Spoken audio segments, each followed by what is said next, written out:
আসসালামু আলাইকুম। প্রতিবাদ কণ্ঠ টেলিভিশনের পক্ষ থেকে সবাইকে স্বাগতম। আপনাদের সাথে আছি আমি মোহাম্মদ মমিনুল ইসলাম। ৩০০ ফিট থেকে মোহাম্মদ আবু বকর সিদ্দিক নিজস্ব প্রতিনিধি জানিয়েছেন, সময় এসেছে সবাই মিলে দেশ গড়ার। তারেক রহমান। বিএনপির ভারপ্রাপ্ত চেয়ারম্যান তারেক রহমান বলেছেন, সময় এসেছে সবাই মিলে দেশ গড়ার। প্রথমেই রাব্বুল আলামিনের প্রতি শুকরিয়া আদায় করছি।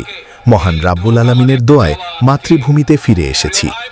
বৃহস্পতিবার ২৫ ডিসেম্বর বিকেলে রাজধানীর ৩০০ ফিট সড়কের গণসংবর্ধনা মঞ্চে বক্তব্য দেওয়ার শুরুতে একথা বলেন তিনি। এর আগের বিকেল ৩টা ৫০ রাজধানীর ৩০০ ফিট সড়কের সমাবেশস্থলে পৌঁছান তারেক রহমান।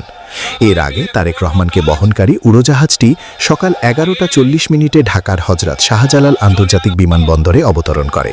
বিমানবন্দর থেকে বের হয়ে তারেক রহমান মাটিতে পা স্পর্শ করেন এবং মাতৃভূমির মাটি ছুঁয়ে দেখেন। এ সময় কিছুটা আবেগঘন পরিবেশ তৈরি হয়। এরপর সবার আগে বাংলাদেশ লেখা লাল সবুজ বুলেট প্রুফ বাসে করে ৩০০ ফিট গণসংবর্ধনা স্থলের উদ্দেশ্যে রওনা দেন।